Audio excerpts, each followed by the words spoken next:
Hello students. तो last class में हम लोग देखे थे क्या addition of water on alkene, ये हम लोग देख चुके हैं, ठीक है ना। और इससे पहले हम क्या देखे थे, addition of HX on alkene, ये भी हम लोग देख चुके हैं। जो एसिड कैटलाइज था, याद कीजिए आप लोग, वहाँ पे क्या बन रहा था आपका हेलो अल्केन, या उसको क्या बोलते हो अल्काइल हैलाइड, ठीक है ना। ये रिएक्शन कहाँ पे दिया हुआ है आपका, हेलो अल्केन चैप्टर में दिया हुआ है, ठीक है ना। वहाँ पे लिख दिया है कि सी इन क्लास 11th, मतलब क्लास 11 से जाकर देखिए, मतलब क्लास 11 से जाकर पढ़िए उस चीज़ को, ठीक है ना। तो मैं यहाँ पे करवा दिया हूँ इसको, इसलिए आप लोग इसको यहीं पे देख लीजिएगा वीडियो को। जैसे hello alkane hello Erin chapter आएगा तो वहाँ पे हम लोग फिर उसको दोबारा से कर लेंगे एक बार और, ठीक है ना। एक बार और मैं वहाँ पे दोबारा से इसको बता दूंगा, ठीक है। यहाँ तक आगे हम लोग बढ़ते हैं। जैसे यहाँ पे हम लोग पढ़े थे क्या मार्कोव निकोव रूल, उसी तरह क्या होता है एक एंटी मार्कोव निकोव रूल, क्या होता है एंटी मार्कोव निकोव रूल, ठीक है ना। अब देखिए ध्यान से, जैसे हम लोग एच एक्स का एडिशन पढ़े थे ऑन अल्कीन, याद कीजिए वो क्या था आपका कार्बोकेटायन मैकेनिज्म था। क्या था वो आपका कार्बोकेटायन मैकेनिज्म, ठीक है ना। अभी जो हम लोग पढ़ने जा रहे हैं वो क्या होगा आपका free radical addition of H X on alkene. अब यहाँ पे हम बात क्या करने जा रहे हैं, यहाँ पे देखिए ध्यान से, यहाँ पे हम लोग यहाँ बात करने जा रहे हैं क्या, free radical addition of HX on alkene, ठीक है ना। Free radical addition of HX on alkene, या इसको हम लोग बोलते हैं क्या peroxide effect, peroxide effect, या इसका नाम होता है खरास, खरास इफेक्ट, ठीक है ना। क्या होता है इसका खरास इफेक्ट, या इसको बोलते हैं हम लोग क्या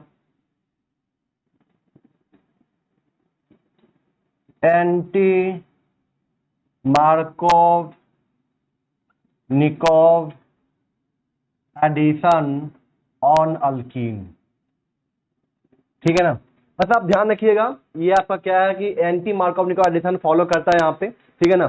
जैसे वहां पे क्या था आपका कि मार्कोव निकोव रूल क्या बोलता था कि H वहां पे जाएगा जहां पे H की संख्या ज्यादा होगी, ठीक है ना।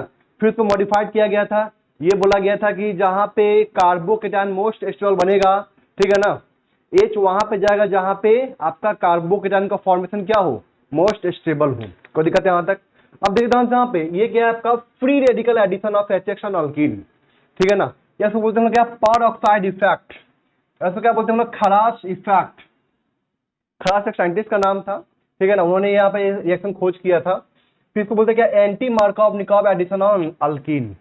अब देखिए ध्यान से, यहाँ पे एंटी मार्कोव मतलब क्या हुआ, यहाँ पे सिंपल सा H वहां पे जा रहा था जहां पे H की संख्या ज्यादा थी। अब यहाँ पे क्या होगा, H वहां पे जाएगा जहां पे H की संख्या कम होगी। तो दिक्कत यहाँ तक क्लियर है। मैं उस रूल को लिखवा दूंगा, पहले हम लोग रिएक्शन क्या होता है इसके बारे में हम लोग यहाँ पे देख लेते हैं। देखिए ध्यान से यहाँ पे, तो क्या लिख सकते हैं यहाँ पे कि when an alkene, when an alkene on reaction with HBr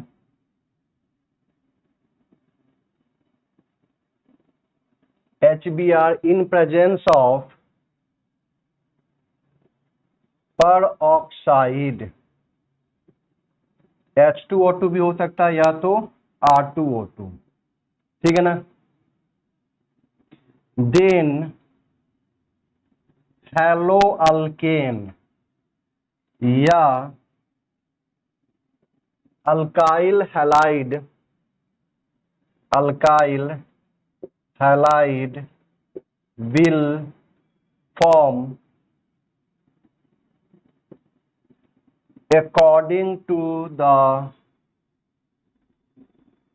anti Markovnikov rule, ठीक है ना।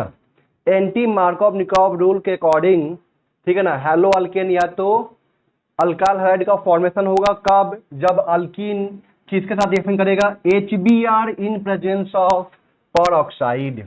कहने का मतलब यहाँ पे ये हुआ कि यहाँ पे जो रिएजेंट होगा आपका, क्या मैंने बोला, रिएजेंट।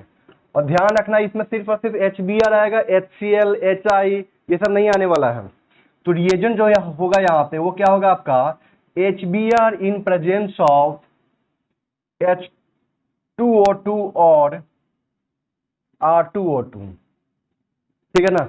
ये इसको क्या बोलेंगे हम लोग, हाइड्रोजन परऑक्साइड, इसको क्या बोलते हैं हम लोग, अल्काइल परऑक्साइड। कोई दिक्कत यहाँ तक क्लियर है। तो HBr, अब देखिए ध्यान से रिएक्शन क्या है यहाँ पे, CH3CH डबल बॉन्ड CH2, ठीक है ना, HBr in presence of R2O2, ठीक है ना। यहाँ पे जो आपका अल्काइल हैलाइड का फॉर्मेशन होगा वो आपका 1 डिग्री वाला होता है, मतलब ये बनेगा आपका, ठीक है ना। ये क्या है आपका 1 डिग्री अल्काइल हैलाइड।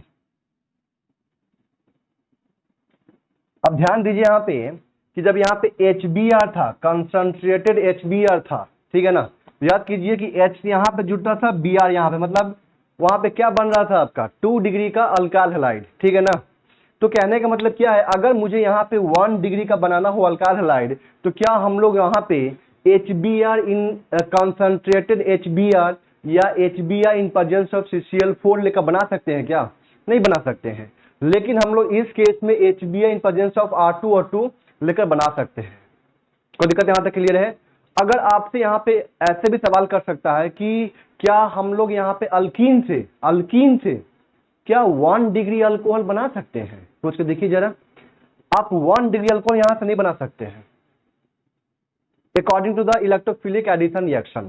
सोचिए, आप सोचेंगे कि सर यहाँ पे तो अल्कीन है, यहाँ पे क्या मैं ले लूं, यहाँ पे डाइल्यूट H+, तो जैसे ही डाइल्यूट H+ लीजिएगा तो यहाँ पे 2 डिग्री का बन जाएगा अल्कोहल, H+ यहाँ पे जुटेगा, पॉजिटिव यहाँ पे आएगा, OH यहाँ पे जुटेगा, तो बन गया क्या यहाँ पे 2 डिग्री अल्कोहल। लेकिन अगर हमें बनाना हो यहाँ पे 1 डिग्री का अल्कोहल, तो फिर यहाँ पे हम लोग यहाँ पे नहीं बना पाएंगे। तो कैसे बनाएंगे, सुनिए ध्यान से। पहले यहाँ पे हमने क्या लिया, HBr in presence of R2O2, ये बन गया यहाँ पे। अब आपको याद होगा कि अब यहाँ पे हम लोग क्या ले लेंगे, NaOH, एक्वस NaOH, याद है ना। और ये 1 डिग्री का है तो SN2 रिएक्शन शो करेगा, NaOH आएगा, OH माइनस यहाँ पे अटैक करेगा, Br को यहाँ से बाहर निकाल देगा, और यहाँ पे क्या मिल जाएगा हमें, यहाँ पे 1 डिग्री अल्कोहल। कोई दिक्कत यहाँ तक क्लियर है। तो ध्यान रखना है कि ये रिएक्शन इंपॉर्टेंट वहां पे हो जाता है जब हमें वहां पे हमें 1 डिग्री का फॉर्मेशन करना हो, ठीक है ना। 2 डिग्री और 3 डिग्री तो बन जाएगा आपका इलेक्ट्रोफिलिक एडिशन रिएक्शन से, लेकिन जहां पे हमें 1 डिग्री का फॉर्मेशन करना हो वहां पे ये रिएक्शन बहुत इंपॉर्टेंट हो जाता है। इस बात का आपको ध्यान रखना है, और अक्सर क्वेश्चन पूछा जाता है इससे, ठीक है ना। आपके 12th क्लास के चैप्टर में बहुत सा क्वेश्चन दिया हुआ है इसी पे बेस्ड, ठीक है ना। और ये रिएक्शन आपको कहां पे दिया हुआ है पढ़ने के लिए, 12th क्लास के फर्स्ट चैप्टर में, preparation of the alkyl halide, preparation of the hello alkane में दिया हुआ है, ठीक है ना। अब हम लोग बात करते हैं इसका मैकेनिज्म के बारे में, ठीक है। इसको पर नोट कर लीजिए आप लोग, फिर स्टार्ट करता हूं मैं क्या इसका मैकेनिज्म। देखते हैं पे इसका मैकेनिज्म। स्टेप 1 को बोलते हैं हम लोग चेन इनिशिएशन स्टेप। क्या बोलते हैं हम लोग, चेन इनिशिएशन स्टेप। क्या इसमें मतलब, इसका मतलब क्या हुआ,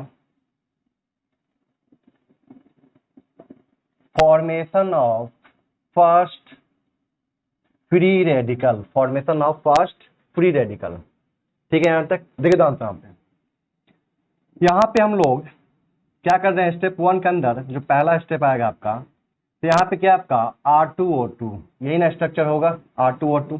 यहाँ पे इलेक्ट्रोनिगेटिविटी का डिफरेंस क्या है, 0 है, ठीक है ना।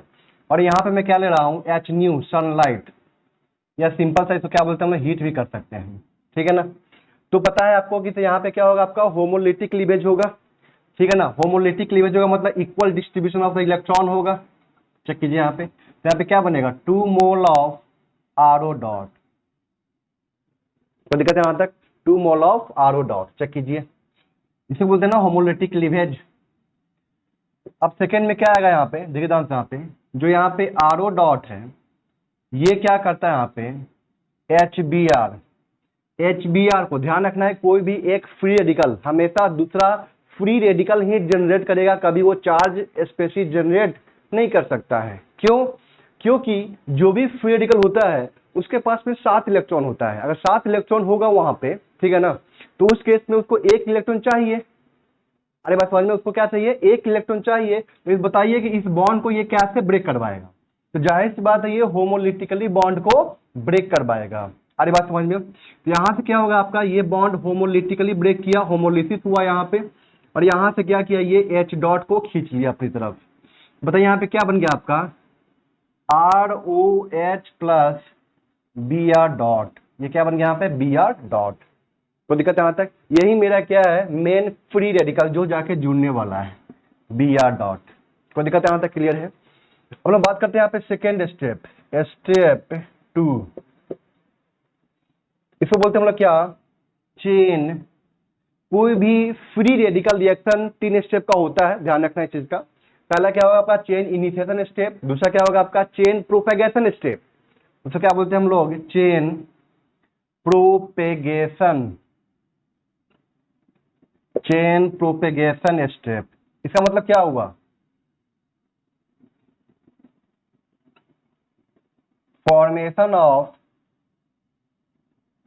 Other free radical from first free radical.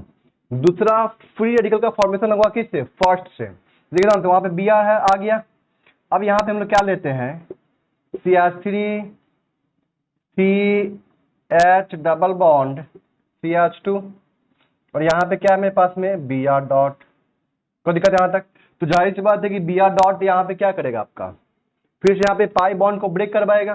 ठीक है, पाई बॉन्ड को कैसे ब्रेक करवाएगा, कोई भी फ्री रेडिकल हमेशा बॉन्ड को होमोलिटिक ही क्लीवेज करवा सकता है, होमोलिसिस ही करवा सकता है, हेटेरोलिसिस वो कभी नहीं करवाएगा, क्योंकि इसके पास में 7 इलेक्ट्रॉन है, इसको 1 इलेक्ट्रॉन की कमी है। तो देखिए ध्यान से, यहाँ पे बॉन्ड को ये होमोलिटिकली ब्रेक करवा दिया, ठीक है ना। तो यहाँ पे डॉट आएगा, यहाँ पे डॉट आएगा। आप सोचिए ये कहाँ पे जुटे, जिससे कि जो बनने वाला फ्री रेडिकल है, ठीक है ना, अल्काइल फ्री रेडिकल, वो मोर स्टेबल हो। तो हम जानते क्या है कि 3 degree alkyl free radical is more stable then 2 degree is more stable then 1 degree. याद कीजिए आप लोग, 3 degree alkyl free radical is more stable then 2 degree more stable then 1 degree, ठीक है ना। तो जाहिर सी बात ये जाके कहाँ पे जुड़ेगा आपका, यहाँ पे आके जुड़ गया, ठीक है ना। ठीक है ना, यहाँ पे क्लियर है? तो मैं यहाँ पे 2 कर देता हूँ, ज्यादा बेटर रहेगा। और ये आके यहाँ पे जुड़ता है तो बताइए यहाँ पे क्या बनेगा आपका, CH3 CH पे डॉट, और यहाँ पे CH2 पे Br, ठीक है ना। दूसरा, अगर ये जाके यहाँ पे जुड़ता है, सपोज करते हैं, ठीक है ना, सेकेंड, बताइए यहाँ पे क्या बनेगा आपका, CH3 CH Br CH2 पे डॉट। सोचिए जरा, यहाँ पे दूसरा भी दिखा ही देता हूँ आपको। ये आके यहाँ पे जुड़ा तो ये बनेगा यहाँ पे, ये फर्स्ट वाला पाथवे है, ये सेकेंड वाला है, ये फर्स्ट है, ये सेकेंड है। बताइए दोनों में ज्यादा स्टेबल कौन है? ये आपका 2 डिग्री है, ये आपका 1 डिग्री फ्री रेडिकल है, अल्काइल फ्री रेडिकल। तो हम बोलेंगे कि ये क्या होगा आपका, मोर स्टेबल, और ये क्या आपका, लेस स्टेबल। ये क्या आपका, लेस स्टेबल। तो जाहिर सी बात है ये बनेगा। अब समझ में आया कि Br यहाँ पे क्यों जुटा? ध्यान से, इलेक्ट्रोफिलिक एडिशन रिएक्शन में क्या था कि H प्लस जाके पहले जुट रहा था, तब जाके Br माइनस आके जुट रहा था। लेकिन यहाँ पे क्या हो गया, पहले जाके Br ही जाके जुटा और बाद में आएगा आप क्या, H प्लस आएगा, मतलब H आएगा। कोई दिक्कत यहाँ तक क्लियर है? तो ये आपका A हम मान लेते हैं सेकेंड स्टेप में, और B लेते हैं हम लोग, ठीक है ना। तो जाहिर सी बात है यही बनेगा आपका। आप देखिए ध्यान से यहाँ पे CH3 CH dot CH2 Br, और यहाँ पे क्या है आपका, HBr, ठीक है ना।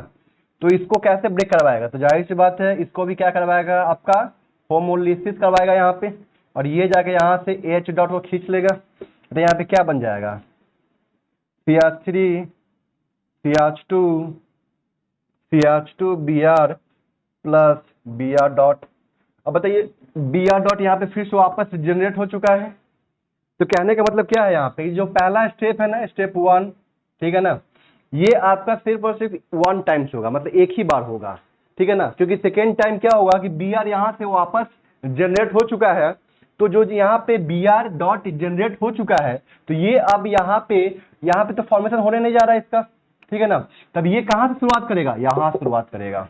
मतलब अब पहला स्टेप चेन इनिशिएशन स्टेप जो होगा ना, केवल एक ही बार होगा, ठीक है। वो क्या करेगा, एक बार रिएक्शन मिक्सचर में मतलब कंटेनर में एक बार अगर फ्री रेडिकल जनरेट हो गया, तो अब वो क्या होता है कि इसे कंटिन्यूअस वे में फ्री रेडिकल जनरेट होते चला जाता है।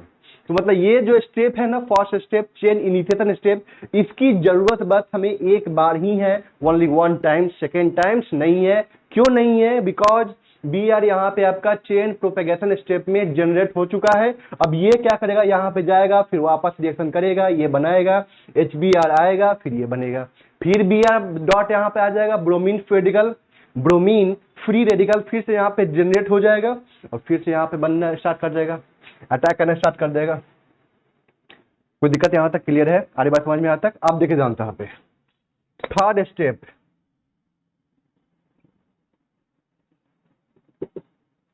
ठीक है ना, यही स्टेप क्या होगा आपका, आरडीएस स्टेप होगा, फ्लो स्टेप होगा। Formation of the intermediate is the RDS step. तो बोलते हम लोग क्या, chain termination step, chain termination step. तो चेन टर्मिनेशन स्टेप का मतलब क्या होगा कि जितना भी बचा हुआ फ्री रेडिकल ना, वो क्या हो गया, आपस में कंबाइन किया, डाइमेराइज किया, और वहां पे मतलब एक दूसरा मॉलिक्यूल का फॉर्मेशन कर दिया। जितने भी बचे हुए आपके फ्री रेडिकल ना, जैसे बी आर डॉट से कंबाइन करेगा, बना देगा क्या, बी आर टू वापस बना देगा। यहाँ पे आगे बात समझ में आता है, क्लियर है, बी आर टू बना देगा। हो सकता है कि तो ये बचा हुआ कुछ कंटेनर में, तो ये दोनों आपस में मिल जाएगा, मिलके मतलब क्या डाइमेराइज प्रोडक्ट बना देगा वहां पे। तो कहने का मतलब क्या है, आर ओ डॉट है तो फिर से वापस आर डॉट मिलके क्या बना देगा, R2O2 बना देगा। तो ये सोच जो बनने वाला यहाँ पे ना है ना प्रोडक्ट चेन टर्मिनेशन स्टेप में, वो बहुत ही माइनर बनने वाले, बहुत ही माइनर नेग्लिजिबल अमाउंट में बनने वाले हैं। कोई दिक्कत यहाँ तक क्लियर है, इसको नोट कीजिए, मैं इसके ऊपर लिखूंगा। यहाँ पे क्या बचा आपका, बी आर डॉट, यहाँ पे क्या बना देगा आपका Br2। हो सकता है कि वेरी माइनर प्रोडक्ट,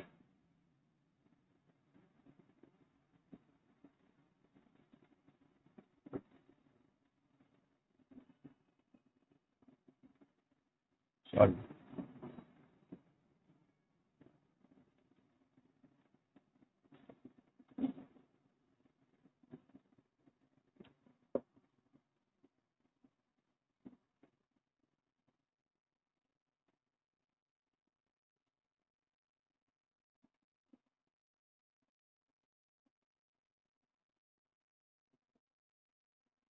ये सब जो बनने वाले हैं ना, वेरी नेग्लिजिबल अमाउंट, बहुत ही कम बनने वाले, बहुत थोड़ा सा, ठीक है ना, ध्यान रखना है। देख रहा यहाँ पे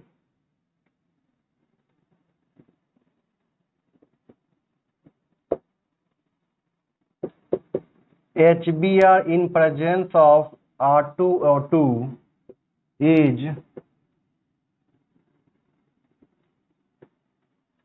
thermodynamically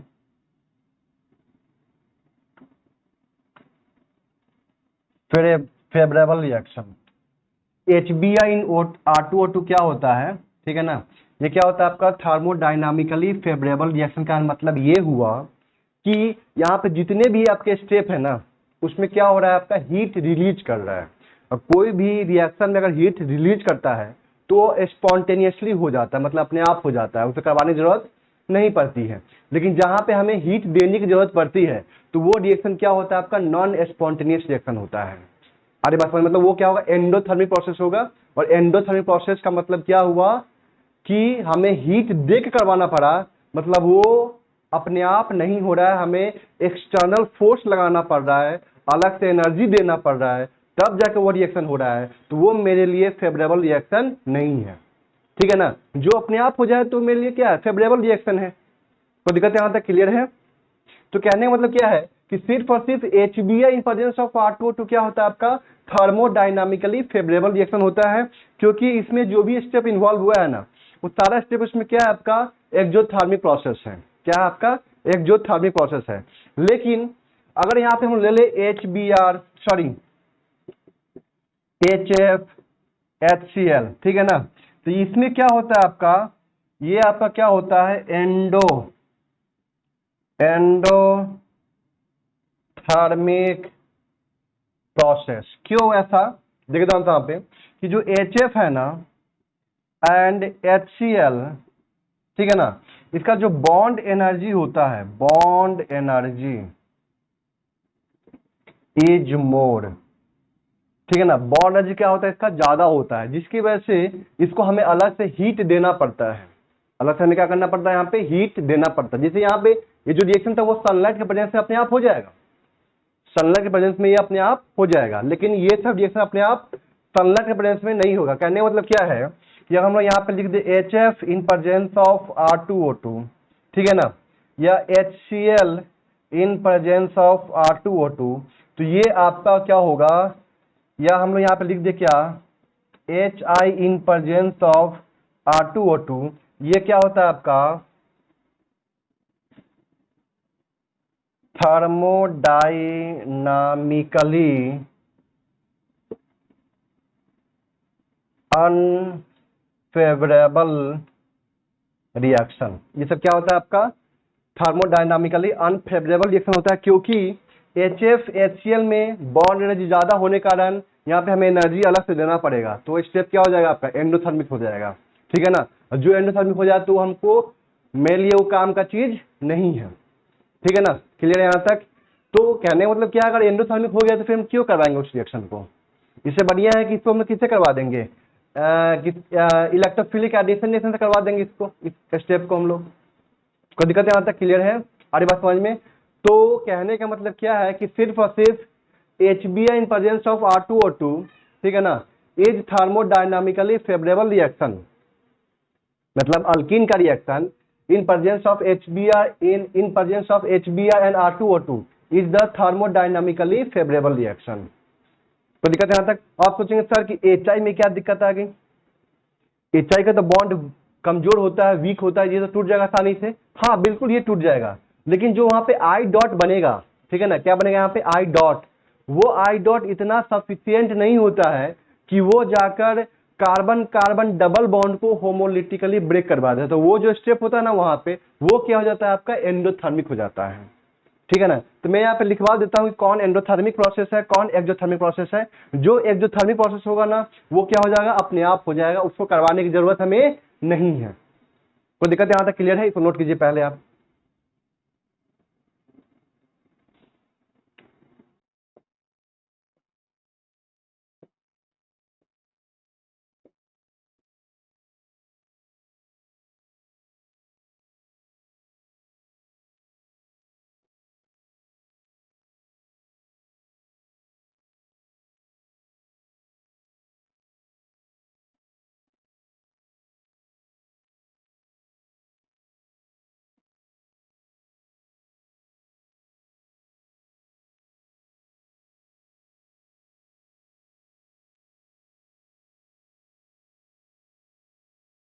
अब देख रहा हूँ यहाँ पे ये स्टेप देखे था ना, जो वहां पे आ चुका है सेकेंड स्टेप, मतलब चेन प्रोपेगेशन स्टेप, ठीक है ना। ये जो दोनों स्टेप है आपका कौन सा स्टेप है, चेन प्रोपेगेशन स्टेप का है, ठीक है ना। यहाँ पे क्या आ चुका है आपका X डॉट, ठीक है ना, तो X डॉट यहाँ पे आता है क्या, मतलब इस बॉन्ड को तोड़ा यहाँ पे और ये बन चुका है आपका, क्योंकि चेन प्रोपेगेशन स्टेप भी 2 स्टेप का है, याद कीजिए देखे थे वहां पे चेन प्रोपेगेशन स्टेप कितने स्टेप का है, 2 स्टेप का है। तो ये बॉन्ड को तोड़ा, यहाँ पे डॉट आएगा, ये डॉट यहाँ पे जुटेगा, ये बन जाएगा यहाँ पे। आगे यहाँ से एच बॉन्ड ब्रेक करता है, ठीक है ना। जब ये बॉन्ड ब्रेक करता है यहाँ पे, तो यहाँ से ये क्या करता है H डॉट को खींचता है और यहाँ से X डॉट को बाहर निकाल देता है, याद कीजिए, ठीक है ना। अब देखिए ध्यान से, अगर HF का केस होगा ना ये स्टेप तो हो जाएगा आपका क्या एक्सोथर्मिक, ये क्या हो जाएगा आपका एक्सोथर्मिक। लेकिन ये वाला जो स्टेप होगा ना, क्योंकि HF बॉन्ड क्या होता है स्ट्रॉन्ग बॉन्ड होता है, ये टूटेगा नहीं जल्दी से, ये क्या हो जाएगा आपका एंडोथर्मिक। क्या होगा ये आपका एंडोथर्मिक, HCl, ये भी क्या हो जाएगा यहाँ पे एक्सोथर्मिक, और यहाँ पे क्या हो जाएगा आपका एंडोथर्मिक, ठीक है ना। HBr, ये HBr केस में ये दोनों के दोनों स्टेप क्या होते हैं आपके एक्सोथर्मिक होते हैं। क्या होते हैं? एक्सोथर्मिक, ठीक है ना। ये सब कहाँ से है? आपका एक्सपेरिमेंट से आया है, ये हमने नहीं कहीं से निकाल कर दिया है, ये आपका क्या है एक्सपेरिमेंट से वैल्यू आया हुआ है, ठीक है ना।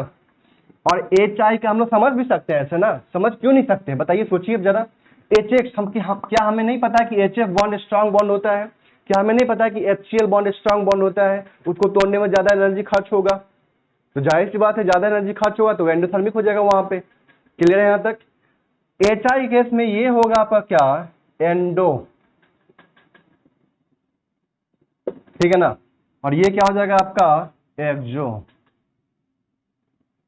तो कहने का मतलब क्या है कि ये जो तीन HX है, HF, HCl एंड HI, इसमें कोई ना कोई एक स्टेप क्या है प्रोपेगेशन का, जो दो स्टेप है उसमें से कोई एक ना एक स्टेप क्या है आपका एंडोथर्मिक है, तो मतलब वो फेवरेबल नहीं है, नहीं होने वाला अपने आप, ठीक है ना। लेकिन HBr के केस में, HBr केस में ये दोनों के दोनों स्टेप क्या है आपका एक्सोथर्मिक होता है, इस बात का ध्यान रखना है। क्योंकि देखिए ध्यान से यहाँ पे ये एक्सोथर्मिक इसलिए हो गया ना, क्योंकि सोचिए अगर HBr मतलब ये HBr बॉन्ड टूट सकता है और टूट के वो एक्सोथर्मिक प्रोसेस बना सकता है, तो जाहिर सी बात है कि HI तो करवा ही सकता है ना, क्योंकि HI बॉन्ड तो और वीक होता है। आपको पता होगा कि इसे बॉन्ड एनर्जी का order HF greater than HCl greater than HBr greater than HI होता है, ये तो पता है सबको। HF greater than HCl greater than HBr greater than HI होता है, ये होता है आपका क्या बॉन्ड एनर्जी का ऑर्डर। तो HF bond strong bond, HCl bond weak bond, sorry इसे कंपेयर में वीक बॉन्ड, HBr बॉन्ड और वीक बॉन्ड होगा, HI बॉन्ड तो और वीक बॉन्ड हो जाएगा। जब ये बॉन्ड टूट सकता है आसानी से, तो ये तो और टूट ही सकता है ना। कोई दिक्कत यहाँ तक क्लियर है? क्योंकि इसका बॉन्ड एनर्जी की वैल्यू क्या है सबसे कम है, ठीक है, क्लियर है यहाँ तक। इसलिए ये क्या हो जाएगा एक्सोथर्मिक होगा। लेकिन HI केस में ये I डॉट इतना ज्यादा सफिशियंट नहीं है कि इस बॉन्ड को ब्रेक करवा सकता है, मतलब यहाँ पे हमें एक्स्ट्रा अमाउंट ऑफ एनर्जी खर्च करना पड़ेगा, तो ये क्या हो जाएगा आपका एंडोथर्मिक प्रोसेस हो जाएगा। तो ओवरऑल कहने का मतलब क्या है, ओवरऑल कहने का मतलब क्या है, बस इतना ही है मेरा यहाँ पे कहने का कि अगर HBr in presence of R2O2 आएगा तो आपको वहां पे एंटी मार्कोव निकोव रूल से प्रोडक्ट बनाना है। लेकिन अगर HCl in presence of R2O2 आएगा तो आपको इलेक्ट्रोफिलिक एडिशन रिएक्शन से प्रोडक्ट बनाना है। मैं यहाँ पे लिख लेता हूँ इसको, देखिए ध्यान से यहाँ पे, अगर यहाँ पे HBr in presence of R2O2 आएगा तो एंटी मार्कोव निकोव रूल को फॉलो करना है। लेकिन अगर यहाँ पे HCl in presence of R2O2 आए या HI in presence of R2O2 आए, तो इस दोनों केस में क्या करना है आपको मार्कोव निकोव रूल को फॉलो करना है। मतलब यहाँ पे हमें क्या लाना है इलेक्ट्रोफिलिक एडिशन रिएक्शन, और यहाँ पे क्या लगाना है फ्री रेडिकल मैकेनिज्म लगाना है। यहाँ पे क्या लगाना है फ्री रेडिकल मैकेनिज्म लगाना है। यहाँ पे इसको नोट कीजिए जल्दी से।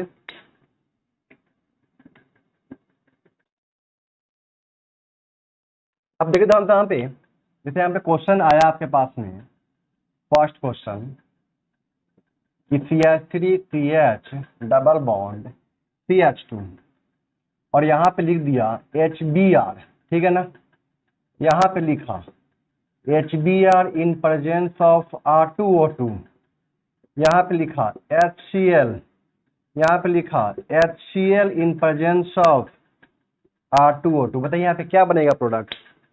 यहाँ पे क्या लिखा है HBr, तो यहाँ पे क्या लगाना है इलेक्ट्रोफिलिक एडिशन रिएक्शन, मतलब मार्कोव निकोव रूल। H प्लस यहाँ पे जुटेगा, पॉजिटिव यहाँ बनेगा, Br माइनस यहाँ पे जुटेगा, तो CH3CH Br CH3। लेकिन HB in presence of R2O2 anti Markovnikov rule, H कहाँ पे जुटेगा जहाँ पे H की संख्या कम है।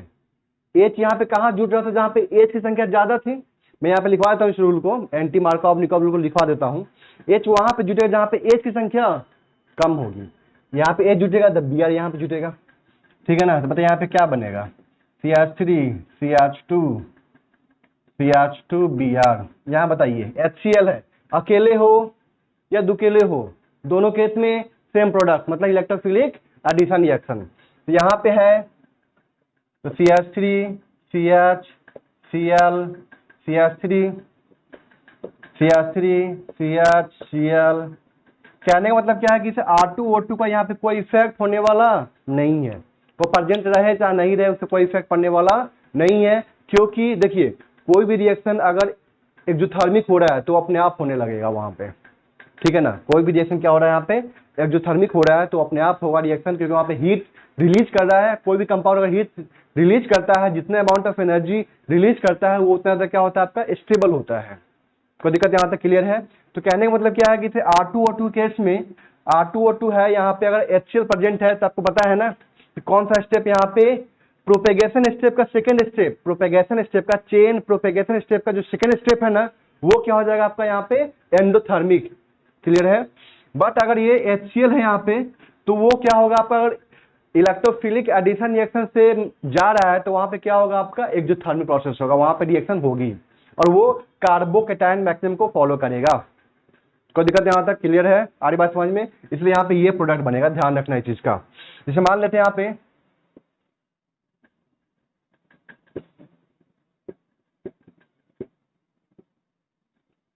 CH डबल बॉन्ड CH2, यहाँ पे लिख दिया आपका HBr in presence of R2O2 और यहाँ पे लिख दिया आपका HCl in presence of R2O2। तो क्या करना है यहाँ पे, कुछ नहीं, यहाँ पे तो पता है कोई फ्री रेडिकल में कोई रीअरेंजमेंट नहीं होता है। तो क्या करना है, H को यहाँ पे जोड़ना है, Br को यहाँ पे जोड़ देंगे, इसलिए तो और रिएक्शन आसान हो रहा है। ये तो और रिएक्शन क्या हो गया आपका आसान हो गया, क्योंकि यहाँ पे कोई रीअरेंजमेंट करने की जरूरत नहीं है। लेकिन HCl in presence of R2O2 तो यहाँ पे एंटी मार्कोव निकोव नहीं लगा देना है, ये लिख के दे देगा HCl in presence of R2O2 तो आपको लगेगा अरे R2O2 है मतलब एंटी मार्कोव निकोव रूल लगेगा। बट यहाँ पे एंटी मार्कोव निकोव रूल नहीं लगेगा।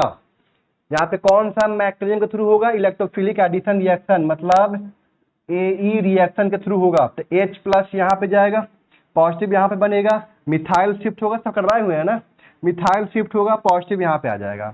जब पॉजिटिव यहाँ पे आएगा तो Cl माइनस यहीं पे जुटेगा। कोई दिक्कत यहाँ तक क्लियर है, क्योंकि यहाँ पे जो HCl है ना वो फ्री रेडिकली ब्रेक नहीं करेगा, HCl यहाँ पे फ्री रेडिकली ब्रेक नहीं करेगा। कोई दिक्कत यहाँ तक, क्योंकि इस HCl का बॉन्ड एनर्जी ज्यादा है। तो कैसे ब्रेक करेगा आपका, यहाँ पे वो हेट्रोलिटिकली ब्रेक करेगा, मतलब H plus and Cl minus के फॉर्म में ब्रेक करेगा। कोई दिक्कत यहाँ तक, HCl का बॉन्ड एनर्जी ज्यादा होने की वजह से वो फ्री रेडिकली बॉन्ड ब्रेक नहीं कर पाएगा, ठीक है ना। क्योंकि हम लोग HNu लेते हैं, सनलाइट लेते हैं, और सनलाइट वो सफिशिएंट एनर्जी नहीं है जो HCl को फ्री रेडिकली ब्रेक करवा दे, मतलब होमोलिटिकली ब्रेक करवा दे, ठीक है ना। जो हम लोग यहाँ पे सनलाइट का जो एनर्जी लेते हैं वो एनर्जी सफिशिएंट नहीं है, वो बॉन्ड एनर्जी के बराबर नहीं है, HCl के बॉन्ड एनर्जी के बराबर नहीं है कि वो HCl को होमोलिटिकली ब्रेक करवा दे। क्लियर है यहाँ तक, आ रही बात समझ में। तो यहाँ पे कौन सा मैकेनिज्म होगा आपका, इलेक्ट्रोफिलिक एडिशन रिएक्शन। तो कैसे करते हैं हम लोग electrophilic addition reaction, Markovnikov rule follow होता है। वहां पे हम लोग क्या करते हैं, H प्लस वहां पे जाएगा जहां पे H की संख्या ज्यादा है, यहाँ पे आया पॉजिटिव बगल में बना, मिथाइल शिफ्ट हुआ, पॉजिटिव यहाँ पे आ जाएगा, फिर यहाँ पे क्या जाएगा Cl माइनस जुड़ जाएगा आके। तो यहाँ पे क्या बनेगा आपका CH3 Cl CH2 CH3। Check कीजिए इसको, आप देखिए ध्यान से यहाँ पे इसका एप्लीकेशन कैसे हम लोग देखेंगे, इसका चेक कीजिए। तो मान लेते हैं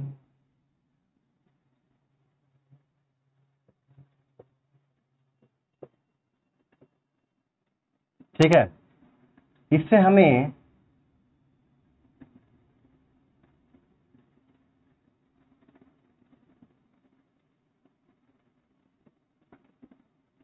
ये बनाना है। अब सोचिए कैसे बढ़िएगा आप सोचेंगे कि इसे यहाँ पे एडिशन ऑफ वाटर करवा दे।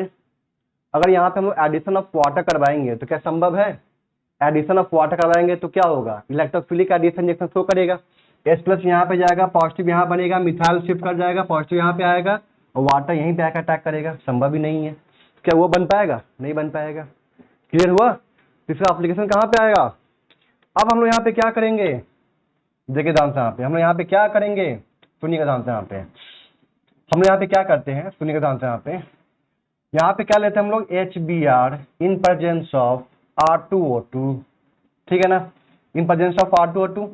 तो H यहाँ पे, Br यहाँ पे जुटेगा, बताइए यहाँ पे क्या बनेगा, CH3 CH3 CH3 CH2 CH2Br, ठीक। अब हम यहाँ पे क्या करेंगे, NaOH एक्वस NaOH, ठीक है ना, OH माइनस क्या है, OH माइनस यहाँ पे आके अटैक किया, Br को बाहर निकाल दिया, क्या हमें ये मिल जाएगा, चेक कीजिए। कोई दिक्कत यहाँ तक क्लियर है। अगर हाँ यहाँ पे हमें अल्कोहल चाहिए था तो कोई दिक्कत ही नहीं था, यहाँ पे हमें अल्कोहल चाहिए तो कोई दिक्कत ही नहीं है। आरी बात समझ में यहाँ तक क्लियर है। और एग्जांपल दिखाता हूँ, CH3 CH double bond CH2, ठीक है ना, इसे हमें ये बनाना है CH3 CH2 CH2OH, नहीं यहाँ पे हम रखते हैं क्या, CN, ये बनाना है हमें। कैसे बनाएंगे हम लोग यहाँ पे, कन्वर्जन बहुत इंपॉर्टेंट है, कन्वर्जन, ठीक है ना, पूरे ऑर्गेनिक केमिस्ट्री में कन्वर्जन दिया हुआ है आपका। तो यहाँ पे क्या करेंगे, यहाँ पे क्या हम लोग रिएजेंट यूज करेंगे। तो रिएजेंट क्या हुआ, पहला यहाँ पे हम लोग रिएजेंट क्या लिखेंगे, reagent first HBr in presence of R2O2, और दूसरा हम लोग क्या लिखेंगे यहाँ पे, एक्वस NaOH, एक्वस NaOH, ठीक है ना। यहाँ पे बताइए, यहाँ पे हम लोग क्या लिखेंगे, HBr in presence of R2O2, बताइए यहाँ पे क्या बनेगा, CH3 CH2 CH2Br, चेक कीजिए, कोई दिक्कत है यहाँ तक।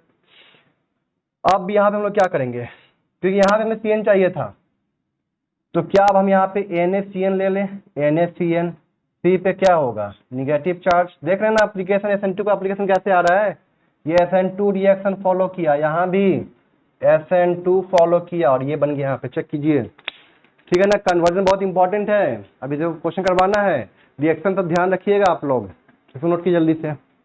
तो अब देखिए यहाँ पे हम लोग यहाँ पे बात किए थे क्या, क्लासिकल कार्बोकेटायन मैकेनिज्म, याद कीजिए आप लोग, यहाँ पे क्या बात किए थे, क्लासिकल कार्बोकेटायन मैकेनिज्म कंप्लीट हो चुका है आपका, addition of HX on alkene and addition of water on alkene, ठीक है ना, acid catalyse water on alkene, ठीक है ना।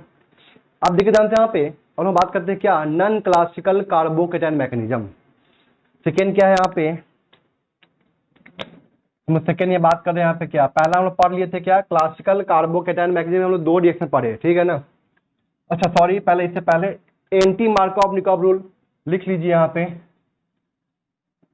Anti Markovnikov rule. यहाँ पे क्या बोल रहा है एंटी मार्कोव निकोव रूल में, कि in case of unsymmetrical alkyne, देखिए ध्यान से, और सिमेट्रिकल हो तो हमें कोई दिक्कत ही नहीं है, सिमेट्रिकल में कोई दिक्कत नहीं है, लेकिन इन case of unsymmetrical alkyne, in case of unsymmetrical alkyne, ठीक है ना, H will go to that carbon atom where the number of H is less। कोई दिक्कत है यहाँ तक, आगे बात समझ में। तो यहाँ पे क्या बोल सकते हैं,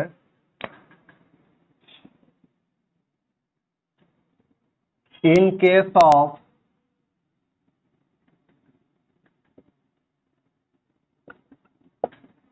अनसिमेट्रिकल अल्कीन, ठीक है ना, H will go to that carbon atom of carbon double bond where number of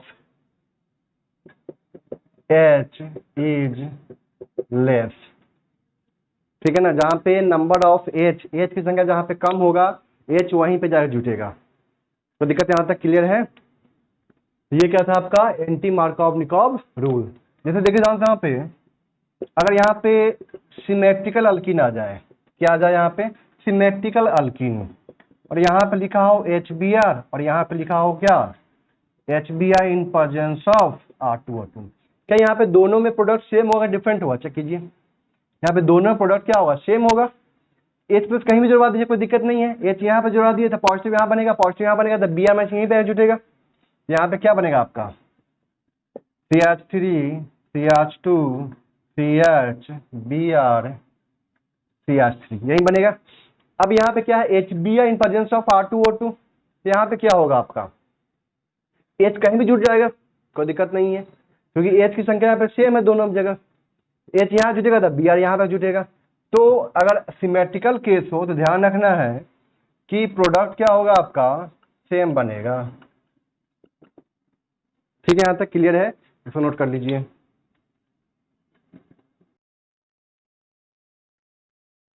तो चलिए बात करते हैं हम लोग क्या यहाँ पे, नॉन क्लासिकल कार्बोकेटायन मैकेनिज्म के बारे में, ठीक है ना। तो क्लासिकल कार्बोकेटायन मैकेनिज्म में क्या था कि बताए थे वहां पे कि फुल 1 यूनिट का पॉजिटिव चार्ज कार्बन एटम के ऊपर डेवलप करेगा, और वो जो डेवलप करेगा 1 यूनिट का पॉजिटिव चार्ज जिस कार्बन एटम पे, वो आपका रीअरेंज भी कर सकेगा, क्योंकि वो क्या बन गया आपका, सिंपली कार्बोकेटायन का फॉर्मेशन हो चुका है। कोई दिक्कत यहाँ तक, तो वो क्या कर सकता है आपका, रीअरेंज भी कर सकता है। लेकिन नॉन क्लासिकल कार्बोकेटायन में क्या होता है कि यहाँ पे फुल 1 यूनिट का पॉजिटिव चार्ज डेवलप नहीं करता है, पार्शियल पॉजिटिव चार्ज डेवलप करता है, और इस केस में यह रीअरेंज नहीं कर सकेगा। कोई दिक्कत यहाँ तक क्लियर है। उसको क्या बोलते हैं हम लोग, नॉन क्लासिकल कार्बोकेटायन मेथड। तो सेकेंड हम लोग क्या बोल सकते हैं यहाँ पे, नॉन क्लासिकल कार्बोकेटायन मेथड या मैकेनिज्म। ठीक है ना, डेफिनेशन समझ में आ गया ना, बस वहां पे सब नोट लगा देना है, क्या और क्या। A full 1 unit positive charge is not developed on the carbon atom and which cannot rearrange also, बस हो गया। अब देखिए ध्यान से यहाँ पे, इसके लिए यहाँ पे क्या चाहिए, देखिए ध्यान से यहाँ पे RCH डबल बॉन्ड CH2, ठीक है ना। यहाँ पे हम लोग क्या लिए थे, ENU इलेक्ट्रोफाइल निक्लोफाइल, यही था ना। तो इस केस में क्या होगा कि इलेक्ट्रोफाइल के पास में at least 1 lone pair of electron होना चाहिए, कंपलसरी है। वहां पे जो हम लोग देखे थे क्लासिकल कार्बोकेटायन में, ठीक है ना, वहां पे हमें इलेक्ट्रोफाइल में इलेक्ट्रॉन पेयर होने की जरूरत नहीं थी, मतलब lone pair of electron available होने का वहां पे कोई रिक्वायरमेंट नहीं था। बट यहाँ पे क्या होगा आपका, lone pair of electron electrophile के ऊपर प्रेजेंट होना चाहिए, तभी जाके यहाँ पे क्या होगा आपका, नॉन क्लासिकल कार्बोकेटायन मैकेनिज्म होगा। ठीक है ना, अगर नहीं है तो फिर वो क्या हो जाएगा आपका, अगर lone pair of electron present नहीं है तो फिर क्या हो जाएगा आपका, वो क्लासिकल कार्बोकेटायन मैकेनिज्म हो जाएगा। ठीक है ना। तो इस केस में भी वही, और कुछ नहीं, क्या बनेगा, RCH NU CH2E, जैसे वहां बन रहा था, E यहाँ पे जुटा, पॉजिटिव यहाँ पे आया, निक्लोफाइल यहीं पे है जुटा। ठीक है ना, प्रोडक्ट वही बनेगा। लेकिन देखिए ध्यान से यहाँ पे इसका मैकेनिज्म क्या होगा, देखिए ध्यान से यहाँ पे RCH डबल बॉन्ड CH2, यहाँ पे क्या है आपके पास में ENU, ठीक है ना। तो पाई बॉन्ड किसी एक एटम के ऊपर शिफ्ट करेगा, यहाँ पे शिफ्ट किया, ठीक है ना। जैसे यहाँ पे शिफ्ट किया तो ये इसके तरफ अट्रैक्ट होगा, इलेक्ट्रोफाइल की तरफ, ठीक है ना। तो ये जो पेयर ऑफ इलेक्ट्रॉन है, ठीक है ना, ये जो इलेक्ट्रॉन है बॉन्ड पेयर ऑफ इलेक्ट्रॉन, ये निक्लोफाइल इसकी तरफ शिफ्ट करता है, यहाँ पे क्या आता है आपका डेल्टा निगेटिव, यहाँ पे क्या आता है आपका डेल्टा पॉजिटिव चार्ज। ठीक है, क्योंकि हम जानते हैं ना कि इलेक्ट्रोफाइल पे क्या आता है, इलेक्ट्रोफाइल पे क्या आता है, पॉजिटिव चार्ज आता है, निक्लोफाइल पे क्या आता है, निगेटिव चार्ज आता है। इसलिए यहाँ पे क्या होगा आपका, निक्लोफाइल पे क्या होगा, निगेटिव चार्ज, इलेक्ट्रोफाइल पे क्या होगा आपका पॉजिटिव चार्ज। कोई दिक्कत यहाँ तक क्लियर है। अब देखिए ध्यान से यहाँ पे निगेटिव चार्ज आया ना, ये निगेटिव चार्ज क्या किया, यहाँ पे जाके अटैक किया, चेक कीजिए यहाँ पे, ये निगेटिव क्या किया, जाके यहाँ पे अटैक किया और यहाँ से निक्लोफाइल को बाहर निकाल दिया। कोई दिक्कत यहाँ तक, बताइए यहाँ पे क्या बनेगा, RCH पॉजिटिव आ गया, CH2 और यहाँ पे इलेक्ट्रोफाइल, इसके पास में क्या है लोन पेयर ऑफ इलेक्ट्रॉन, तुरंत यहाँ पे इसको अपना इलेक्ट्रॉन पे डोनेट कर दिया। और यहाँ पे क्या बना दिया, और यहाँ पे इलेक्ट्रोफाइल के पास में लोन पे इलेक्ट्रॉन नहीं होता तो फिर यही बनता, ठीक है ना। लेकिन यहाँ पे इसके पास में क्या है, लोन पे इलेक्ट्रॉन प्रेजेंट है, इलेक्ट्रोफाइल के पास में मस्ट भी, इलेक्ट्रोफाइल के पास में लोन पे इलेक्ट्रॉन प्रेजेंट जरूर होना चाहिए, तभी जाके क्या होगा आपका नॉन क्लासिकल कार्बोकेटायन मैकेनिज्म होगा। आप देखिए ध्यान से, यहाँ पे ये बॉन्ड है और यहाँ पे ये बॉन्ड है, चेक कीजिए यहाँ पे ई पे क्या है आपका पॉजिटिव चार्ज है, यहाँ पे ई पे क्या है आपका पॉजिटिव चार्ज, ठीक है ना। अब ई पे जो पॉजिटिव चार्ज है, अब ये क्या करता है, इस बॉन्डेड पेयर ऑफ इलेक्ट्रॉन को दोनों तरफ से अपनी तरफ खींचता है, खींचा तो यहाँ भी क्या आएगा पार्शियल पॉजिटिव चार्ज, यहाँ भी क्या आ गया पार्शियल पॉजिटिव चार्ज, ठीक है ना। क्योंकि एक मिनट देखते हैं इसको, पार्शियल पॉजिटिव चार्ज यहाँ भी क्या आ गया आपका पार्शियल पॉजिटिव चार्ज। अब देखिए ध्यान से यहाँ पे क्या होगा कि आप ही सोच के बताइए कि कहाँ पे पार्शियल पॉजिटिव चार्ज ज्यादा स्टेबल होगा। मतलब कार्बन नंबर 1, इसको मैं 1 दे रहा हूं, इसको 1 दे रहा हूं, इसको क्या दे रहा हूं 2, बताइए कहाँ पे पार्शियल पॉजिटिव चार्ज ज्यादा स्टेबल है, 1 पे या 2 पे। जाहिर सी बात है 1 पे, 2 पे कैसे हुआ, 2 वाला क्या है 1 डिग्री वाला है और ये 1 वाला क्या है आपका 2 डिग्री वाला है, ठीक है ना। क्योंकि आर का यहाँ से क्या लग रहा है प्लस का इफेक्ट लग रहा है ना, तो इस पर ज्यादा स्टेबल होगा ना, तो क्या ये बन पाएगा, यहाँ पे ऐसा लिख के इसको काट दीजिएगा, ये यहाँ पे नहीं बन पाएगा, मतलब पार्शियल पॉजिटिव वहां पे नहीं बन पाएगा, मतलब यहाँ बना आपका, ठीक है ना। अब यहाँ पे क्या हुआ कि न्यूक्लियोफाइल आया एनयू पे, क्योंकि यहाँ पे बाहर क्या निकला है एनयू पे निगेटिव चार्ज, ठीक है ना। अभी जो एनयू पे निगेटिव चार्ज आया ये जाके यहाँ पे अटैक किया और यहाँ से इस बॉन्ड को ब्रेक कर दिया, मतलब यहाँ पे क्या बन जाएगा आपका RCH NU CH2E। चेक कीजिए इसको, ध्यान रखना है, ध्यान क्या रखना है कि इलेक्ट्रोफाइल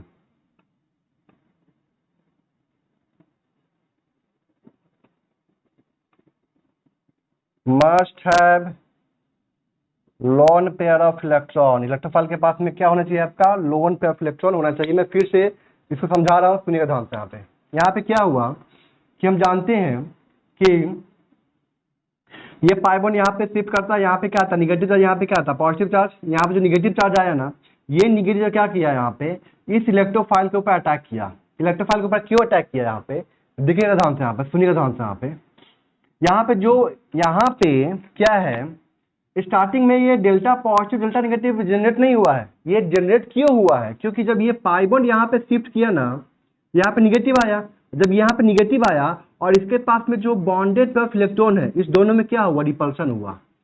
अरे बात समझ में, इस दोनों में क्या हुआ, हम जानते हैं ना कि रिएजेंट के प्रेजेंस में पाई बॉन्ड क्या होता है किसी एक एटम के ऊपर शिफ्ट करता है, याद कीजिए रिएजेंट के प्रेजेंस में क्या होता है कि पाई बॉन्ड किसी एक एटम के ऊपर शिफ्ट करता है, इलेक्ट्रोमैग्नेटिक इफेक्ट बताया था ना।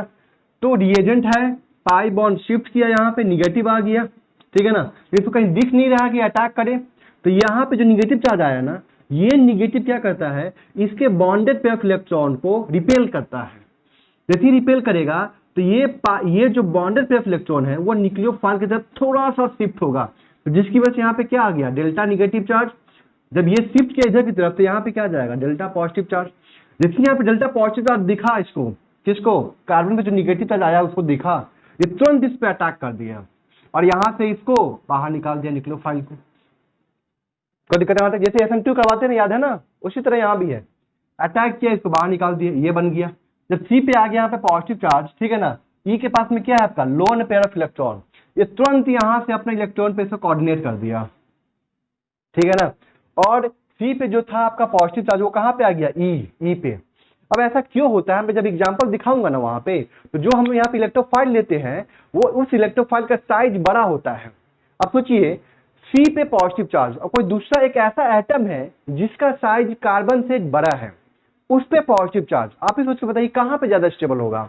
मतलब मैं यहाँ पे ये बोल रहा हूँ कि C पे पॉजिटिव चार्ज, मान लेते कोई इलेक्ट्रोफाइल Br है और Br पे पॉजिटिव चार्ज, सोच के बताइए कहाँ पे ज्यादा स्टेबल होगा, C पे होगा ज्यादा स्टेबल पॉजिटिव या Br पे ज्यादा होगा स्टेबल पॉजिटिव, Br पे। कोई दिक्कत है यहाँ तक, क्योंकि इसका साइज बड़ा है ना, तो जिसका साइज बड़ा होगा ना चार्ज डेंसिटी कम होगा, साइज बड़ा चार्ज डेंसिटी कम, चार्ज डेंसिटी कम, तो कोई भी स्पेसीज क्या चाहता है कि मेरे ऊपर चार्ज डेंसिटी कम से कम हो, तो इसके ऊपर चार्ज डेंसिटी क्या होगा, कम से कम है। इसलिए तुरंत अपना यहाँ पे जो इलेक्ट्रोफाइल है वो बेसिकली क्या है, बी आर मान लेते हैं अभी के लिए हम यहाँ पे। तो ये अपने इलेक्ट्रॉन पे क्या किया, तुरंत इसको डोनेट किया और इसका पॉजिटिव अपने ऊपर ले लिया। अब आप यहाँ पे क्या, आप कहाँ पे आ गया पॉजिटिव चार्ज, बी आर के ऊपर आ गया पॉजिटिव चार्ज। पहले था कार्बन के ऊपर, अब कहाँ पे आ गया आपका, बी आर के ऊपर आ गया क्या, पॉजिटिव चार्ज। कोई दिक्कत यहाँ तक क्लियर है, ठीक है। अब यहाँ पे नेक्स्ट में क्या हुआ कि जो बी आर पे पॉजिटिव चार्ज आया, ये तो फिर भी तो क्या है, अनस्टेबल ही है, क्योंकि 3 मेंबर रिंग है, बी आर पे पॉजिटिव चार्ज है, मतलब चार्ज तो है ना यार, सोचो, और 3 मेंबर रिंग है, स्ट्रेंथ भी तो बढ़ रहा है साथ में, तो इसका खुलने का टेंडेंसी भी तो होगा। 3 मेंबर का हम जानते हैं कि रिंग ओपनिंग टेंडेंसी क्या होता है, हाई होता है, बहुत ज्यादा होता है रिंग ओपनिंग टेंडेंसी, ये तो पता है सबको, ठीक है ना। तो हम लोग बोल सकते हैं यहाँ पे कि high ring opening tendency, high ring opening tendency. तो ये क्या करता है, ई पे जो पॉजिटिव चार्ज वो क्या करता है, बॉन्डेड पेयर ऑफ इलेक्ट्रॉन को अपनी तरफ खींचता है, खींचा, यहां से भी खींचा, ठीक है ना। तो यहाँ पे पार्शियल पॉजिटिव चार्ज, यहाँ पे पार्शियल पॉजिटिव चार्ज, लेकिन कहां पे ज्यादा स्टेबल होगा पार्शियल पॉजिटिव चार्ज, 1 पे कि 2 पे, तो 1 पे ज्यादा स्टेबल होगा, क्योंकि यहाँ पे आर का क्या लग रहा है, प्लस आई इफेक्ट लग रहा है, ठीक है ना। यहाँ पे अनस्टेबल होगा, बनना नहीं चाहेगा, तो इसलिए इलेक्ट्रोफाइल क्या करता है, यहाँ से इलेक्ट्रॉन को खींचता है ताकि यहाँ पे जो बनने वाला पार्शियल पॉजिटिव चार्ज हो वो ज्यादा स्टेबल हो। इसलिए यहाँ पे बना, यहाँ पे नहीं बना। जब यहाँ पे बना, ठीक है ना, तो अब न्यूक्लियोफाइल यहाँ पे अगर अटैक करेगा, रिंग को ओपन कर देगा यहाँ पे।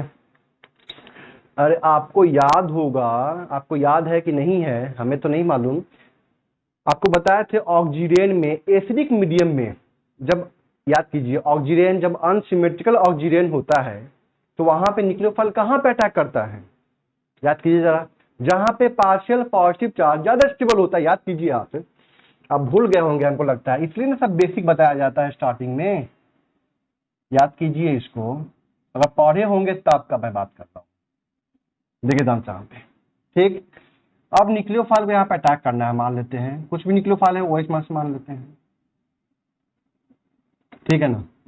तो पॉजिटिव चार्ज यहाँ पे ज्यादा स्टेबल है ना, पार्शियल पॉजिटिव चार्ज की ज्यादा स्टेबल यहाँ पे है, क्योंकि सीएससी क्या लग रहा है यहाँ पे, प्लस इफेक्ट लग रहा है, तो ज्यादा स्टेबल, तो इसलिए यहाँ बनेगा, यहाँ पे नहीं बनेगा, और ये अटैक यहीं अटैक करेगा, रिंग ऐसे ओपन होगा, याद है ना। वही चीज तो हम यहाँ भी कर रहे हैं, क्लियर यहाँ तक। तो ये इसको क्या बोलते हैं, नॉन क्लासिकल कार्बोकेटायन मैकेनिज्म, ध्यान रखना है, नॉन क्लासिकल कार्बोकेटायन मैकेनिज्म। कोई दिक्कत यहाँ तक क्लियर है। देखो कहाँ पे इलेक्ट्रोफाइल नीचे से आकर जुड़ता है, तो न्यूक्लियोफाइल कहाँ से आकर जुड़ता है, ऊपर से आकर जुड़ता है, चेक कीजिए। इलेक्ट्रोफाइल नीचे से आकर जुटा, देखिए ध्यान से, ये नीचे से आकर जुटा, नीचे है। न्यूक्लियोफाइल कहाँ से आया, ऊपर से आया, इसको क्या बोलते हैं, एंटी एडिशन, क्या बोलते हैं इसको हम लोग, anti addition, what's we called anti addition. The electrophile and nucleophile both attached to the carbon-carbon double bond from the opposite side is known as anti-addition। समझ में आया कि नहीं आया, क्लियर हुआ। तो ये बेसिकली क्या है आपका, एंटी एडिशन है, ये क्या है आपका, एंटी एडिशन हो रहा है यहाँ पे, ठीक है ना, anti addition across the carbon carbon double bond, ठीक है ना। हम लोग बोल सकते हैं यहाँ पे कि इलेक्ट्रोफाइल एंड न्यूक्लियोफाइल, ठीक है ना, add across the carbon carbon double bond, ठीक है ना, from the opposite side, that is the anti addition will take place, ठीक है ना। हम यहाँ पे लिख सकते हैं कि in case of non classical carbocation mechanism, anti addition, in case of non-classical carbonyl mechanism, anti-addition of electrophile and nucleophile will take place across the carbon-carbon double bond। यहाँ पे लिखेंगे एक line, in case of non-classical carbocation mechanism,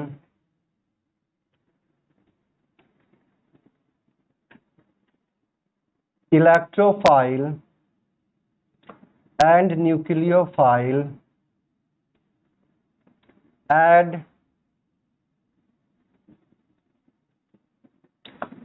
across the carbon carbon double bond, across the carbon carbon double bond, ठीक है ना।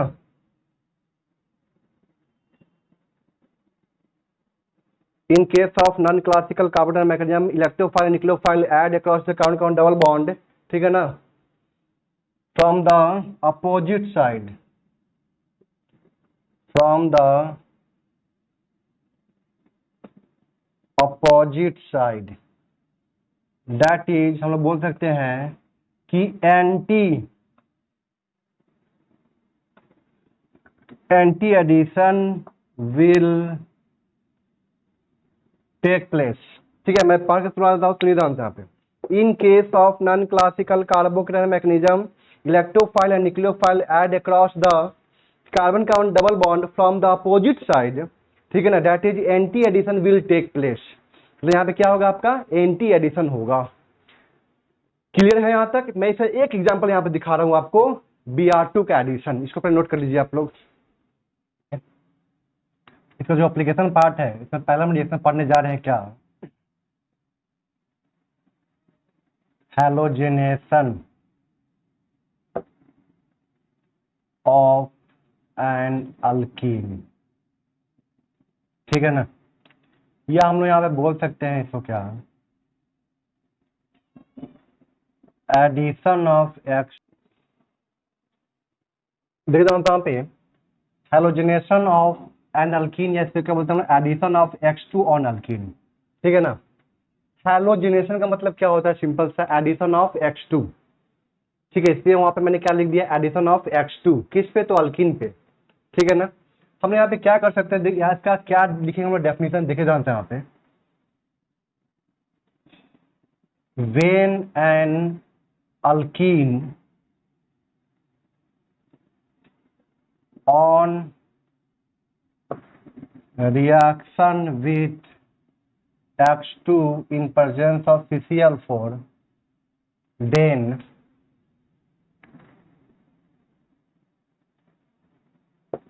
vicinal dihalide is formed। क्या बनता है यहाँ पे, विसिनल डाइहैलाइड का यहाँ पे फॉर्मेशन होता है, ठीक है ना। यहाँ पे जो रिएजेंट हम लोग लेते हैं वो क्या होता है आपका, X2 in presence of CCl4, ठीक है ना। अब यहाँ पे X क्या क्या हो सकता है, Cl या तो Br, मतलब Cl एंड Br। X यहाँ पे क्या होगा आपका, Cl एंड Br, ठीक है ना। ध्यान रखना है कि X not equal to fluorine and iodine. कोई दिक्कत यहाँ तक क्लियर है? देखिए ध्यान से यहाँ पे रिएक्शन क्या है इसका, CH3CH डबल बॉन्ड CH2, ठीक है, Br2 in presence of CCl4। तो क्या करना है, सिंपल था, एक Br यहाँ पे, एक Br यहाँ पे जोड़ देना है। तो CH3CH Br CH2 Br, ठीक है, CH3CH double bond CH CH3, यहाँ पे मैंने लिया क्या, Cl2 in presence of CCl4, यहाँ पे क्या बन जाएगा, CH3CH Cl CHCl CH3, ठीक है, यहाँ तक क्लियर है। और बहुत सारे एग्जाम्पल आ सकता है, ऐसा नहीं है कि यही सब एग्जाम्पल है। चलो बात करते हैं इसका क्या, अब आगे मैकेनिज्म के ऊपर। Br2 in presence of CCl4, तो क्या करना है, एक Br यहाँ पे, एक Br यहाँ पे जोड़ देना है, सिंपल सा रिएक्शन है, ठीक है।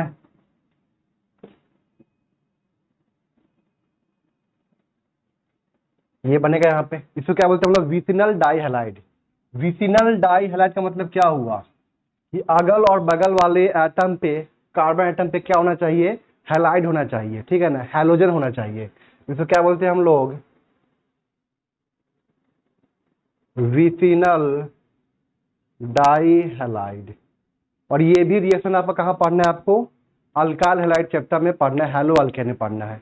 जैसे मैं हैलो अल्केन स्टार्ट करूंगा ना, तो वहां पे सारा रिएक्शन को मैं एक बार हैलो अल्केन जो जो हम लोग पढ़े हैं पहले ना, उसको मैं वहां पे एक बार लिख दूंगा, चार्ट बना दूंगा वहां पे रिएक्शन का, ठीक है ना, और थोड़ा सा वहां पे बता भी दूंगा, ठीक है ना, methods of preparation of hello alkane कैसे बनाते हैं हम लोग, ठीक है ना। तो आपका पहला चैप्टर समझिए तो एक तरह से कंप्लीट हो चुका है। ठीक है, इसको पर नोट कीजिए, फिर मैं बताता हूँ क्या मैं इसका मैकेनिज्म। देखिए जानते हैं यहाँ पे इसका मैकेनिज्म क्या होगा। CH3 CH double bond CH2, ठीक है ना, Br था ना। तो यहाँ पे क्या होता है कि सर पाई बॉन्ड, और यहाँ पे क्या है आपका बॉन्डेड तरफ इलेक्ट्रॉन में रिपल्सन होगा। तो रिपल्सन होने की वजह से क्या होगा, ये नीचे की तरफ शिफ्ट होगा, जिसकी वजह से यहाँ पे क्या आएगा डेल्टा निगेटिव, यहाँ पे क्या आ जाएगा आपका डेल्टा पॉजिटिव चार्ज आ जाएगा। ठीक है ना। अब ये क्या हुआ, यहाँ पे पाई बॉन्ड यहाँ पे शिफ्ट किया, इस निगेटिव ने यहाँ पे अटैक किया, इसके पास में पहले से क्या है लोन पे इलेक्ट्रॉन, जैसे ही ये अटैक करेगा यहाँ से कौन बाहर निकलेगा, Br माइनस के फॉर्म में बाहर निकल जाएगा। ठीक है ना। यहाँ पे निगेटिव यहाँ पे पॉजिटिव क्यों हुआ, क्योंकि यहाँ पे जो पाई इलेक्ट्रॉन है और यहाँ पे जो सिग्मा इलेक्ट्रॉन है दोनों के बीच में क्या होगा रिपल्सन होगा। जब एक ही कंटेनर में दोनों मॉलिक्यूल होंगे तो जाहिर सी बात है कि वो आसपास आएंगे रिएक्शन करने के लिए। ठीक है ना, आसपास आएंगे रिएक्शन, जब तक वो पास पास नहीं आएंगे तब तक वहां पे रिएक्शन कैसे हो सकता है, इसलिए वो पास पास आएंगे रिएक्शन करने के लिए। जैसे वो पास पास आए तो यहाँ पे पाई इलेक्ट्रॉन यहाँ पे क्या है आपका, क्योंकि हम जानते हैं कि Br2 जो होता है वो नॉन पोलर मॉलिक्यूल होता है। Br2 क्या होता है, नॉन पोलर मॉलिक्यूल, मतलब वहां पे कोई चार्ज नहीं है, कोई पार्शियल चार्ज नहीं है। हमारी बात समझ में, ये जो चार्ज यहाँ पे हुआ है वो इंड्यूस्ड चार्ज है। ये क्या है आपका इंड्यूस्ड चार्ज। ठीक है ना। Polar and non polar molecule के बीच में यहाँ पे रिएक्शन हो रहा है, ये पोलर है और ये क्या आपका नॉन पोलर। तो कैसे होगा रिएक्शन, जब ये जो नॉन पोलर है उस नॉन पोलर को हम लोग क्या कर देंगे इंड्यूस्ड कर देंगे, मतलब वहां पे partial positive charge and partial negative charge create कर देंगे। आप लोग पढ़े होंगे, ठीक है ना, इंड्यूस्ड वाला पढ़े होंगे आप लोग, वहां पे इंट्रैक्शन वांडर वाल फोर्स ऑफ अट्रैक्शन ऐसा कुछ पढ़े होंगे ना केमिकल बॉन्डिंग में। ठीक है ना, यहाँ तक क्लियर है। तो कहने का मतलब यहाँ पे क्या है आपका कि यहाँ पे निगेटिव चार्ज आएगा, ये जाके यहाँ पे अटैक करेगा और यहाँ से क्या होगा Br माइनस को यहाँ से बाहर निकाल देगा। ठीक, जैसे यहाँ से Br माइनस बाहर निकला, ठीक है ना, और ये क्यों हुआ, ऐसा हुआ क्योंकि यहाँ पे क्या है आपका पार्शियल पॉजिटिव और यहाँ पे क्या है आपका पार्शियल निगेटिव चार्ज। ये क्यों क्रिएट हुआ, ये इंड्यूस्ड क्यों हुआ, क्योंकि यहाँ पे क्या था आपका पाई इलेक्ट्रॉन, यहाँ पे क्या आपका सिग्मा इलेक्ट्रॉन, दोनों के बीच में क्या हुआ आपका रिपल्सन, जिसकी वजह से यहाँ पे क्या आ गया आपका partial positive and partial negative charge आया। अब इसके पास में जो लोन पे इलेक्ट्रॉन है ना, जैसे यहाँ से पाई बॉन्ड शिफ्ट हुआ तो यहाँ पे क्या नहीं लगा होगा पॉजिटिव चार्ज, ये तुरंत यहाँ पे जाके अटैक कर दिया। ठीक है, बताइए यहाँ पे क्या बना, चेक कीजिए। CH3 CH CH2 और यहाँ पे Br और यहाँ पे क्या आ गया पॉजिटिव चार्ज, और यहाँ पे क्या बचा आपका Br माइनस, यही ना है। ठीक है ना। तो क्या बोलते हैं हम लोग ब्रोमोनियम आयन, मतलब हैलोनियम आयन, और यहाँ पे एक्स होता है तो क्या बोलते हैं हैलोनियम आयन। ठीक है ना। तो इन जनरल क्या होता है, इसको हम लोग बोलते हैं हैलोनियम आयन, साइक्लिक हैलोनियम आयन। ठीक है, साइक्लिक हैलोनियम आयन। तो जाहिर सी बात है यहीं पे आएगा आपका क्या पार्शियल पॉजिटिव चार्ज। ठीक है ना, तो दिक्कत यहाँ तक क्लियर है। अब धीरे से यहाँ पे सेकेंड स्टेप में क्या होगा, CH3 CH CH2 Br, यहाँ पे पॉजिटिव चार्ज था, अब यहाँ पे कौन आया Br पे माइनस चार्ज, कहाँ पे अटैक करेगा, यहीं पे अटैक करेगा ना। मतलब ये क्या फॉलो कर रहा है, न्यूक्लियोफाइल कहाँ पे अटैक कर रहा है, जहाँ पे H की संख्या कम है। इलेक्ट्रोफाइल कहाँ पे जाकर जुड़ रहा है, जहाँ पे H की संख्या ज्यादा है। इलेक्ट्रोफाइल वहां पे आके जुड़ रहा है जहाँ पे H की संख्या ज्यादा होगी, तो ये जाके यहाँ पे अटैक करेगा और यहाँ से इस बॉन्ड को ब्रेक कर देगा, रिंग ओपनिंग, रिंग ओपन हो जाएगा। CH3 CH Br CH2 Br, ये बन गया आपका। ये क्या हुआ यहाँ पे एंटी एडिशन, ये क्या हुआ यहाँ पे आपका एंटी एडिशन। ठीक है ना, स्टेप 1 और ये स्टेप 2। Br में से यहाँ पे अटैक किया, ये बॉन्ड ब्रेक कर गया, ये बन गया आपका विसिनल डाई ब्रोमाइड। तो दिक्कत यहाँ तक क्लियर है। ये क्या आपका साइक्लिक हैलोनियम आयन, ये समझ में आया, ये एक ही स्टेप के अंदर हो गया। यहाँ पे अटैक किया, सॉरी यहाँ पे पाई बॉन्ड शिफ्ट हुआ, यहाँ पे निगेटिव आया, निगेटिव ने पार्शियल पॉजिटिव पे अटैक किया और यहाँ से Br माइनस को बाहर निकाल दिया। ठीक है ना। जैसे SN2 याद है ना आप लोगों को कि भूल गए SN2, SN2 भूलिएगा नहीं, SN1 SN2 बहुत मैथ से मैंने पढ़ाया उसको। ठीक है, तो यहाँ पे क्या आता है, पार्शियल निगेटिव, यहाँ पे क्या आता है, पार्शियल पॉजिटिव ना। तो OH माइनस ऐसे ही जाके अटैक करता है, यहाँ पे अटैक किया, बी F माइनस को बाहर निकाल दिया। तो वही काम यहाँ भी तो किए हैं, यहाँ पे निगेटिव चार्ज आया, तो O पे निगेटिव, यहाँ पे C पे निगेटिव, इसने यहाँ पे अटैक किया, Br पे जो पॉजिटिव चार्ज है, यहाँ पे R पे पॉजिटिव चार्ज है, अटैक किया, यहाँ से Br माइनस को बाहर निकाल दिया, वहां से X माइनस को बाहर निकाल दिया, ठीक है ना। लेकिन चूंकि यहाँ पे क्या है आपके पास में लोन पे इलेक्ट्रॉन, तो ये जाके यहाँ पे अटैक कर दिया। तो जैसे ही पाई बॉन्ड शिफ्ट होगा तो यहाँ पे क्या आएगा, पॉजिटिव चार्ज आने लगेगा। कोई दिक्कत यहाँ तक क्लियर है, आरी बात समझ में।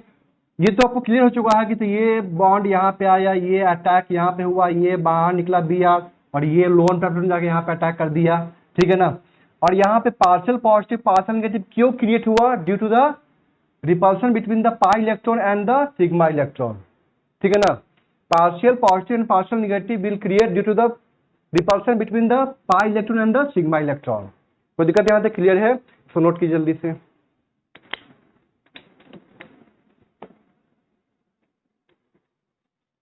अब देख यहाँ पे, चूंकि यहाँ पे दोनों के दोनों ब्रोमीन है तो यहाँ पे कोई दिक्कत नहीं है, ठीक है ना। कहीं भी जोड़ दीजिए ब्रोमीन को, मतलब कार्बन कार्बन डबल बॉन्ड के क्रॉस कहीं भी जोड़ सकते हैं ब्रोमीन को, क्योंकि दोनों ब्रोमीन क्या है, सेम ही तो है, पता नहीं चल पाएगा। लेकिन जब मतलब टू डिफरेंट होंगे ना, तो वहां पे हमें चेक करना होगा कहाँ पे ब्रोमीन को जोड़े, कहाँ पे मतलब इलेक्ट्रोफाइल को जोड़े, कहाँ पे न्यूक्लियोफाइल को जोड़े, इस बात का ध्यान रखना है आपको, ठीक है ना। क्लियर है, क्योंकि यहाँ पे ब्रोमीन है या तो क्लोरीन है, तो यहाँ पे हमें कोई दिक्कत ही नहीं होने वाली है, ठीक है ना। अब देखिए ध्यान से यहाँ पे, अगर हम लोग यहाँ पे I2 क्यों नहीं लेते हैं वो बता रहा हूं यहाँ पे, ठीक है। यहाँ पे क्या बनता, अगर I2 लेते तो यहाँ पे ये बनता, ठीक है ना। तो यहाँ पे क्या होगा कि आयोडीन का साइज क्या है, बड़ा है, तो आयोडीन का साइज बड़ा होने की वजह से यहाँ पे क्या होगा, रिपल्सन ज्यादा होगा, ठीक है ना। क्योंकि यहाँ पे रोटेशन तो संभव है ना, यहाँ पे रोटेशन संभव तो है। आयोडीन तो ऐसा तो है ना कि तो एक टाइम ऐसे आएगा यहाँ पे कि ये आयोडीन इस साइड होगा, ये आयोडीन भी इसी साइड होगा, दोनों सेम साइड होंगे, क्योंकि यहाँ पे रोटेशन सिंगल बॉन्ड के अराउंड रोटेशन तो संभव है, इसलिए यहाँ पे रिपल्सन ज्यादा होगा, रिपल्सन ज्यादा होगा तो इसलिए यहाँ पे क्या होता है, अनस्टेबल होता है, ठीक है ना। तो यहाँ पे क्या बोलते हैं, ये क्या होता है आपका कि vicinal die iodide is thermodynamically unstable due to large size of iodine. There is steric repulsion, ठीक है ना। इसलिए यहाँ से क्या होता है, तुरंत यहाँ से I2 बाहर निकलेगा और यहाँ से वापस क्या बना देगा आपका CH3CH डबल बॉन्ड CH2। अब सोचेंगे कि रिएक्शन हुआ कि नहीं हुआ, रिएक्शन नहीं हुआ, ठीक है ना। ये बना तो जरूर स्टार्टिंग में, लेकिन ये अनस्टेबल है, ये क्या है आपका अनस्टेबल, हाईली अनस्टेबल है ये, जिसकी वजह से तुरंत बना, तुरंत टूट के यहाँ पे वापस बन गया। तो आप जब रिएक्शन देखेंगे तो आपको क्या दिखेगा, रिएक्शन तो हुआ ही नहीं है वहां पे, इतना फास्ट बना और इतना फास्ट टूट के ये बन गया, तो आपको क्या लगेगा, फिर तो वापस तो यही मिल गया ना हमको, तो आपको क्या लगेगा वहां पे देखने में, यार यहाँ पे तो रिएक्शन ही नहीं हुआ, सिंपल सी बात ये है। कोई दिक्कत यहाँ तक क्लियर है, आगे बात समझ में। अब देखते हैं यहाँ पे फ्लोरीन के केस में क्या होता है, फ्लोरीन के केस में ये रिएक्शन इतना ज्यादा हाईली एक्सोथर्मिक होता है, ठीक है ना, कि इसको संभालना मुश्किल हो जाता है, मतलब हाईली एक्सप्लोजिव रिएक्शन होता है। हम यहाँ पे बोल सकते हैं इन case of F2 reaction is highly explosive, ठीक है। क्यों, बिकॉज देखिए यहाँ पे ऐसा क्यों मैं बोल रहा हूं, यहाँ पे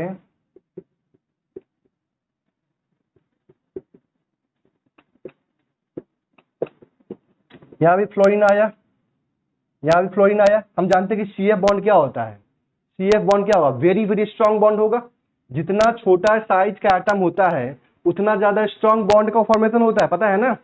आपसे पूछा जाए कि बताइए बॉन्ड स्ट्रेंथ का ऑर्डर क्या होगा, आपसे पूछा जाए यहाँ पे बताइए बॉन्ड स्ट्रेंथ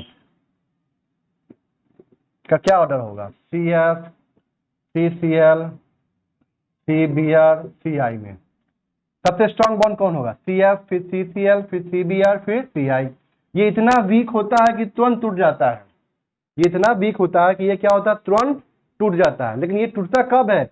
जब ये क्या होगा आपका sp3 कार्बन, क्या होगा आपका ये sp3 कार्बन, ठीक है ना।